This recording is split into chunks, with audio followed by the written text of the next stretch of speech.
오늘도 창세기 34장에서 말씀을 보겠는데요. 본문으로 7절 말씀만 들어서 읽겠습니다.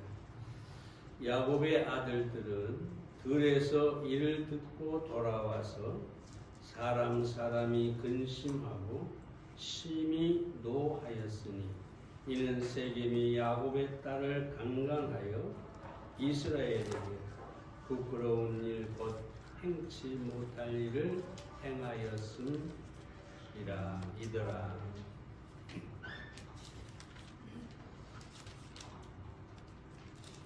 들에서 양을 치다가 야곱의 아들들이 디나의 소식을 듣게 되죠.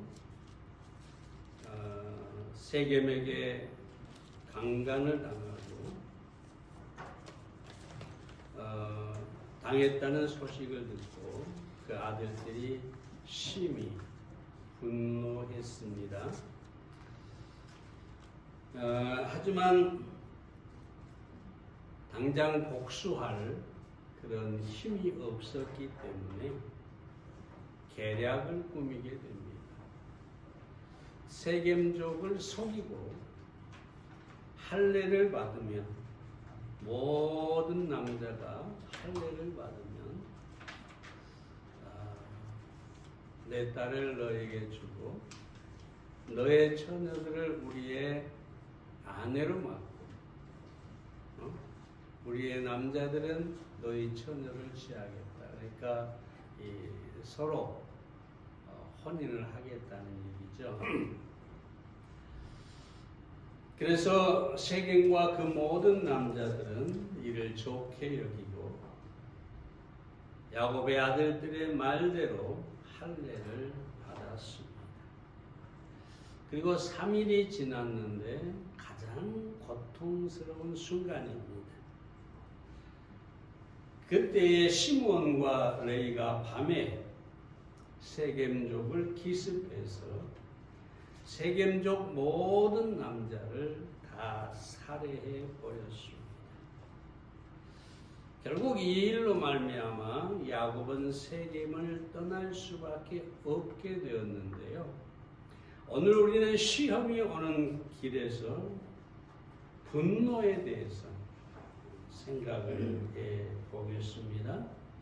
이 분노에 대해서는 제가 따로 설교를 한 적도 있습니다만 오늘 이 본문을 통해서 우리가 분노가 가져오는 여러 가지 해악들에 대해서 생각해 보겠습니다.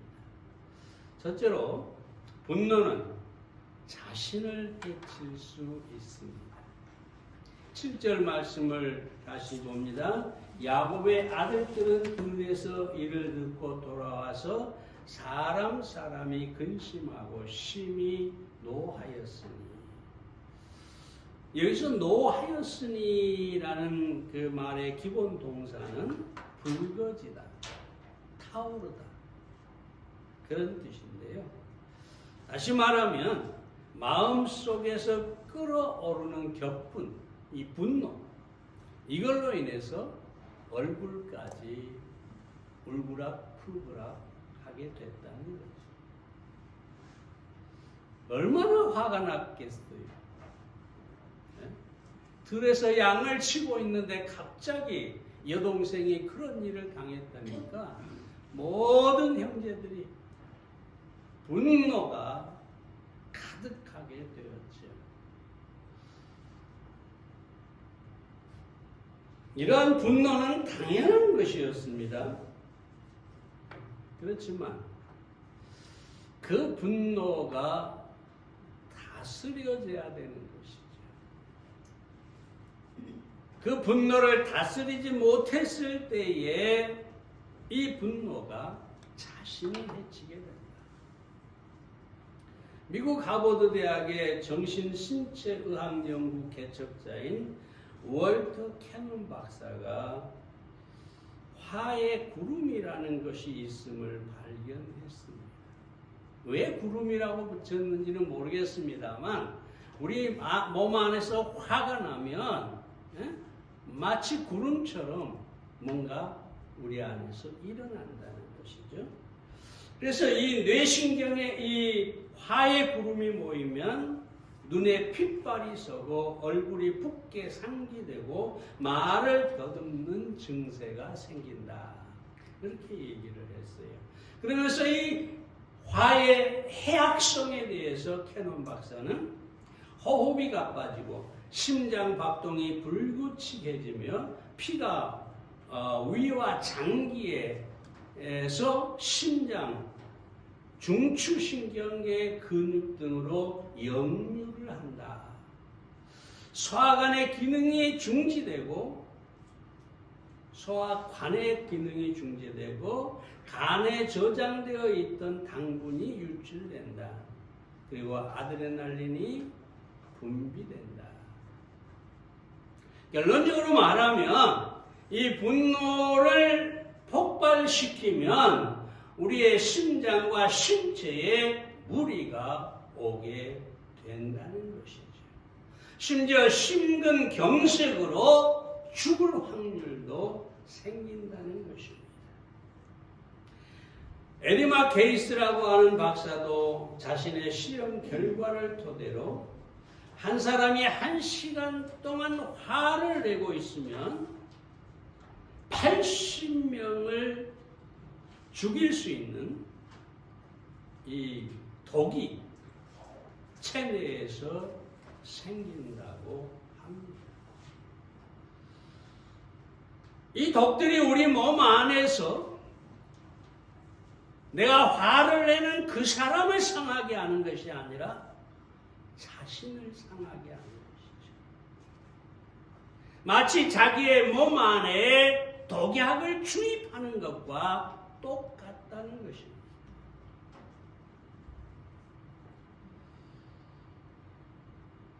톨스토이가 그래서 이렇게 얘기하죠. 분노는 가인에게 유해하지만 분노에 휩싸인 당사자에게 더욱 유해하다. 그러니까 내가 누구에게 화를 내고 분노를 분출하는데 그 사람보다 내가 더 해를 입게 된다는 것입니다. 자, 여러분. 오늘 아침에도 그래서 이 H. 포스티크라고 하는 사람이 이렇게 얘기하죠. 사람들을 중하고 분노를 폭발시키는 것은 쥐를 없애기 위해서 자기 집에 불을 지른 것 같다. 그 분노라는 작은 쥐 한 마리를 잡으려고 자기의 집 전체를 태워버리는 그것과 같다. 오늘 아침에도 뉴스를 잠깐 보니까 분당에서 어떤 40대 남자가 화가 나가지고 집에 불을 지르겠다고 방방 뜨니까 아내가 신고해서 경찰에 와가지고 이 사람을 끌고 왔다고 합니다. 요즘 이 많은 사람들이 화를 참지 못해요. 여기서 제가 여러분에게 말씀드리고 싶은 것은 분노는 자신을 해치는 것이다. 그런데 그 자신을 해치는 것인데 그 자신은 누구냐? 가장 아끼고 사랑하고 보호하고 해야 할 그것이 바로 내 자신입니다. 내가 나를 사랑하고 내가 나를 위하고 내가 나를 보호하고 해야 되는데 우리는 분노함으로 말미암아 사랑해야 할 나를 오히려 미워하는 것이 되고 보호해야 될 나를 오히려 해치게 된다. 사랑 여러분, 제가 이 나이가 들면서 점점 뭐라고 할까요? 삐진다고 그러나 화를 좀 자주 내는 것 같아요. 그게 오늘 아침에 새벽에 이 설교 준비 다 해놓고 회개했습니다. 네? 생각해 보니까 정말로 사랑하고 아껴야 할 것은 내 몸이잖아요. 그렇죠? 내 안에 성령이 거하시잖아요. 나는 하나님의 성전인데 이 하나님의 거룩한 성전을 분노를 통해서 해치고 있다. 다시 한번 말씀드립니다. 사람이 어찌 분노 없이 살 수 있겠습니까? 그렇지만 그때마다 이 분노가 나를 해친다. 내 안에 독을 주입하는 것과 똑같다. 내 안에서 엄청난 독이 나와서 내 모든 장기들을 상하게 한다.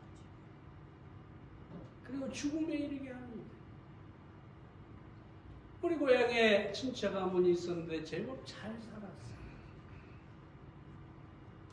근데 그 여동생의 남편, 그러니까 남편에게 돈을 빌려줬어요. 거액을 빌려줬어요. 근데 그 사람이 어떤 사업을 하다가 완전히 망해가지고 한 푼을 받을 수가 없게 됐어요. 얼마나 분노가 심했는지요. 정신이 이상해지고 말을 못하게 되고 얼마나 속에서 끌어올랐으면 그러겠어요. 말문이 막혀버리고 그리고 비실비실 하다가 오래 살지 못하고 죽었어요. 내 친척입니다. 이 분노가 여러분 가볍게 생각해서는 안 됩니다.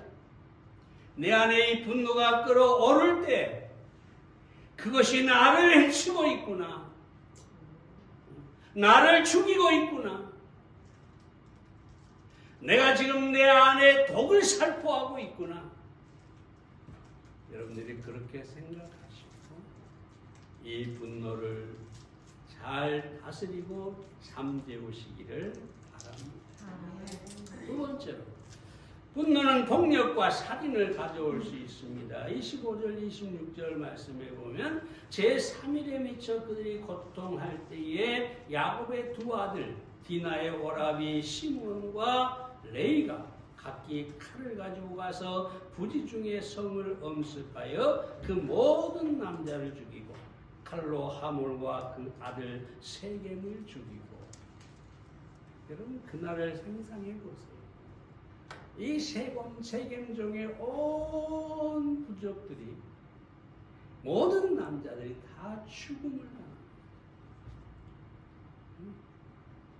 시므온과 레이에 의해서.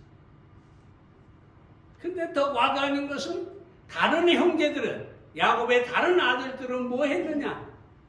세겜과 레이가 다 죽이고 나니까 거기에 가가지고 다 약탈을 해왔어요. 가끔 성경에 하나님만 믿는 사람들이 하는 생각이 들 때가 있습니다. 사람들은 이 분노가 폭발하면 살인을 가져올 수 있다는 사실을 우리가 알아야 되겠습니다. 조절되지 못한 분노는 파괴적이고 잔인한 결과를 가져오는데요. 미국의 살인사건의 60%가 분노 때문이라고. 분노. 우리가 늘 뉴스에 보잖아요. 미국에 그냥 학교에 가서 총질을 하고 막 뭔가 불특정 다수를 향해서 그냥 온갖 뭐랄까요? 이 총질을 해서 저들을 죽이잖아요. 초등학교도 그렇고 중고등학교도 그렇고 심지어 대학교도 그렇고. 이게 다 무엇 때문이냐? 분노 때문이다.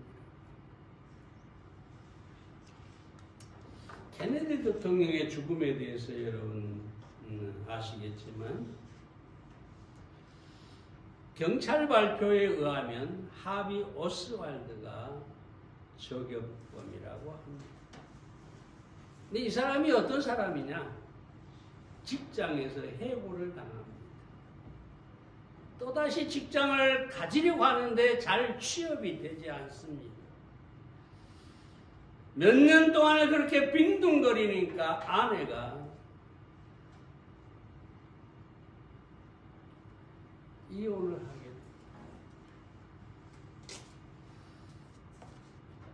그래서 이제 빈둥빈둥거리다가 결국은 이 아내를 찾아가서 용서를 빌고 내가 앞으로는 정말로 잘 살아보겠다. 아내가 받아줬으면 얼마나 좋겠어요. 근데 아내가 단칼에 거절합니다. 그러니까 이 오스왈드가 이렇게 얘기하죠.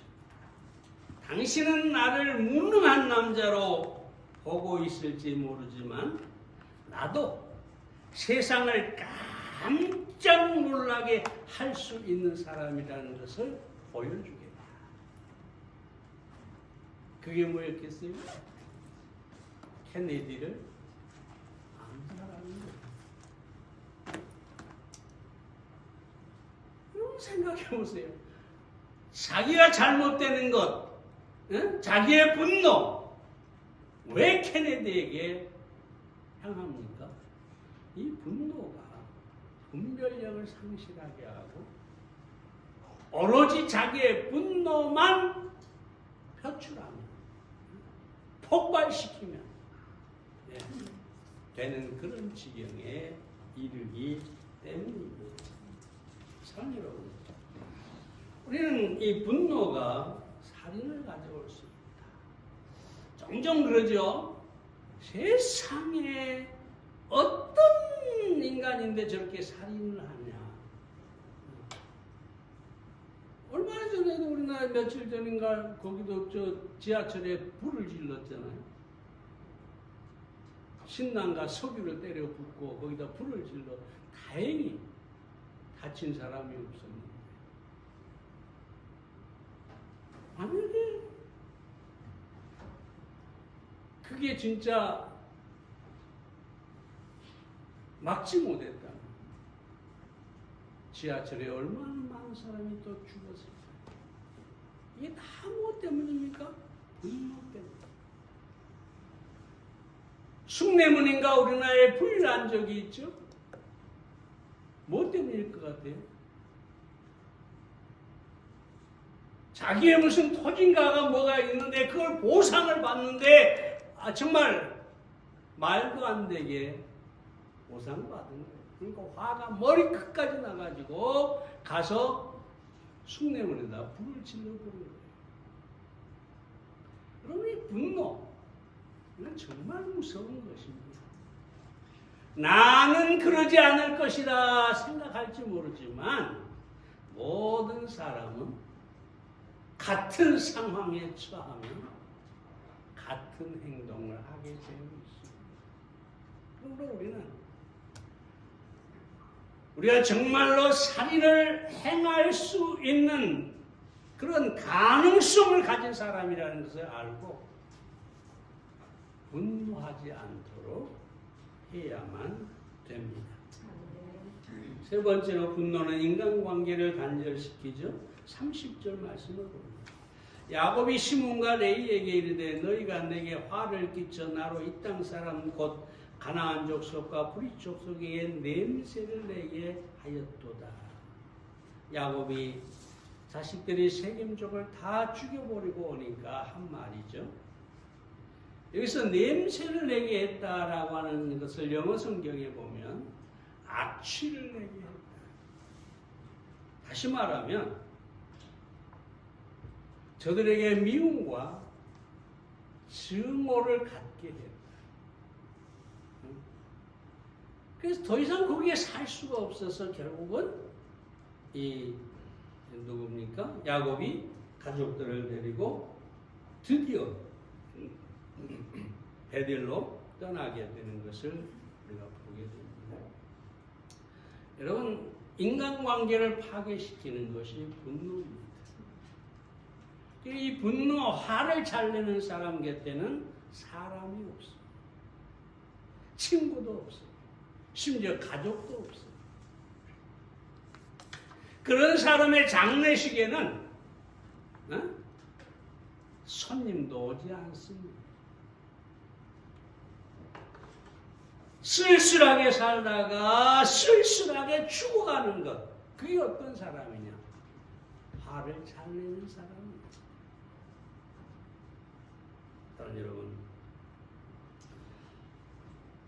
심리학자 메슬로우라는 사람은 자신이 가지고 있는 유일한 연장이 망치라고 생각하는 사람은 모든 문제를 못으로 보는 경향이 있다. 여러분, 어린 아이가요, 저 한 서너 살 이렇게 4살 먹은 아이가 망치를 가지고 있다고 그러면서, 그럼 이 망치를 가지고 있으면 뭘 하고 싶어질까요? 네? 못을 때려 맞고 싶어지는 거예요. 당연한 거예요. 그러다 사고를 치죠.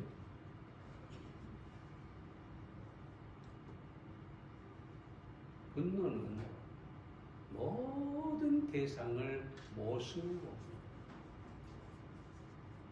그래서 화를 폭발시킵니다. 그냥 분노의 망치질을 맞게 됩니다. 그럼 그 사람이 상처를 받게 되고 결국은 관계가 멀어지게 됩니다. 어떤 사람 옆에 사람이 있을까요? 온유한 사람, 부드러운 사람, 따뜻한 사람, 난로 같은 사람. 그런 사람 곁에는 항상 사람이 머물지만, 그리고 아름다운 인간 관계를 갖게 되지만, 화를 잘 내는 사람, 분노하는 사람에게는 사람이 결코 가까이 하지 않습니다. 어느 날 빌리 썬데이 목사에게 어떤 자매가 방문을 했어요. 그녀가 대뜸 하는 말이, 목사님, 저는 아주 화를 잘 내지만, 화를 잘 내는 것이 나의 흠입니다. 그런데 절대로 오래가지는 않습니다. 대부분이 화를 잘 내는 사람이 하는 말이죠. 나는 화를 잘 내지만 절대로 뒤끝이 없습니다. 절대로 오래가지 않습니다. 그렇게 얘기를 하잖아요. 그때 이 빌리 썬데이 목사가 이렇게 말합니다. 자매님, 그러나 당신이 성냄을 인하여 누군가의 마음속에 남겨두었던 그 상처는 아주 오래 간다는 사실을 기억하시기 바랍니다. 나는 화를 내고 뒤끝이 없이 금방 풀어지지만, 내 화로 인해서 상처를 입은 사람은 평생 동안 그 상처를 가지고 살 수 있다는 것입니다.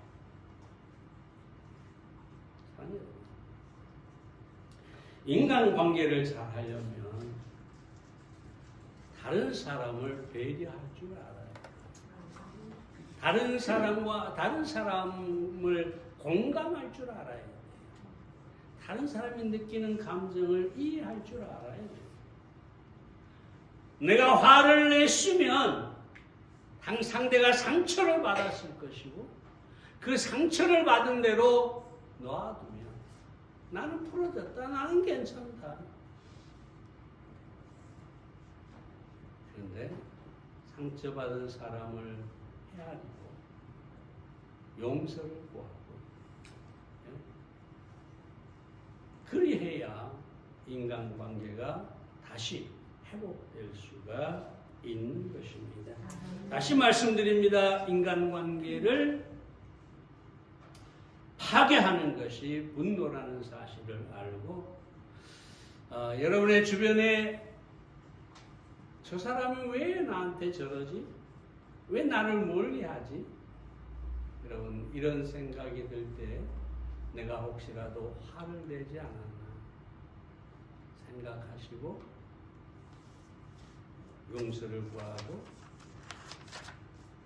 그 분노를 행하기 전에, 분노를 나타내기 전에 온유한 심령을 가지시기를 바랍니다. 온유라는 말은 셀프 컨트롤이라는 말이죠. 자신을 다스릴 줄 아는 데서 나오는 부드러움을 온유라고 합니다. 자기의 감정을 다스릴 줄 알아요. 근데 사실 이 다스릴 줄 안다는 것은 우리 스스로 하기가 어렵습니다. 어쩌면 거의 불가능합니다. 그럼 어떻게 우리가 우리의 분노를 다스릴 수 있을까요? 어떻게 온유할 수 있을까요? 온유는 성령의 열매입니다. 성령께 여러분의 마음을 맡기고 여러분의 마음이 온유할 수 있도록 기도하시기를 바랍니다. 마지막으로 분노는 축복을 잃게 합니다. 창세기 49장으로 가가지고 5절부터 7절까지 말씀을 봅니다. 시므온과 레이는 형제요 그들의 칼은 장애하는 기계로다. 중간에 생략하고 그들이 그 분노대로 사람을 죽이고 그 혈기대로 소의 발목 힘줄을 끊었음이로다. 그 노염이 혹독하니 저주를 받을 것이요 분기가 맹렬하니 저주를 받을 것이라. 여러분, 이 창세기 49장은 야곱이 그 아들들을 축복하고 있어요. 대부분의 아들들이 어떤 축복을 받을 것인가를 말하고 있는데 여기 시므온과 레위에게는 저주를 받을 것이에요. 왜요? 분노로 살인을 했기 때문이지. 물론 나중에 하나님의 은혜로 이 레위족들은 뭡니까? 거기에서 제사장이 나오고 거기에서 이 성막에서 섬기는 이런 일들을 여기 맡게 되었습니다. 저주는 영원한 게 아니죠. 하나님 앞에 바로 서게 되면 반드시 저주가 축복으로 바뀔 수가 있습니다. 그렇지만 여기서 우리가 확실하게 알 수 있는 것은 뭐냐 하면 분노하는 사람들에게는 하나님의 축복이 사라진다. 축복을 잃을 수 있다. 이 사실을 기억하시기 바랍니다. 성경에 모세가 온유한 사람이었어요. 위대한 지도자였어요. 그는 하나님 앞에 충성된 사람이었어요. 근데 이 모세가 우리에게 보여주는 것이 뭐냐? 하나님께서 광야에서 물이 없을 때 반석을 치라 해가지고 물이 나왔잖아요. 근데 두 번째 또 물이 없으니까 하나님이 반석을 치라 그러지 않고 반석에게 명령하라, 말하라. 근데 이 화가 머리끝까지 났어요. 모세가. 왜냐? 그렇게 하나님께서 만나로 먹이시고 그렇게 보호하시고 그렇게 축복하셨는데 그 하나님의 은혜를 잊고 그저 하나님을 원망합니다. 모세를 향해 원망합니다. 그러니까 모세가 화가 났어요. 어찌 화가 안 나겠어요?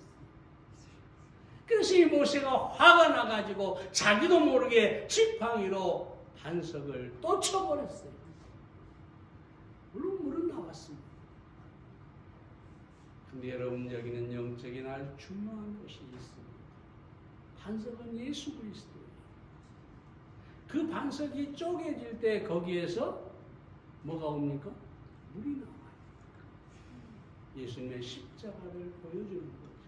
근데 두 번 쳤다는 것은 무엇을 의미하느냐? 예수님을 두 번 십자가에 못 박은가 똑같은 거예요. 이건 좀 이제 영적인 것이니까요. 자, 사랑하는 여러분,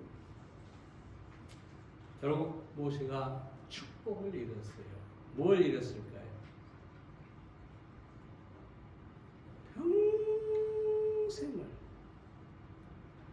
가나안 땅을 사모하고 그 가나안 땅에 들어가기를 소원했던 모세인데 하나님께서 반석을 2번 친 그날 결단코 가나안 땅에 들어갈 수 없을 것이다.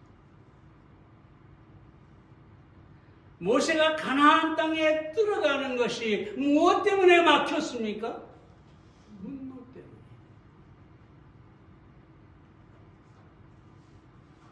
분노로 가득한 사람이 하나님의 축복을 받을 수가 없는 것입니다. 그러므로 우리는 하나님의 축복을 받으려면 분노를 버리고 온유해야 합니다.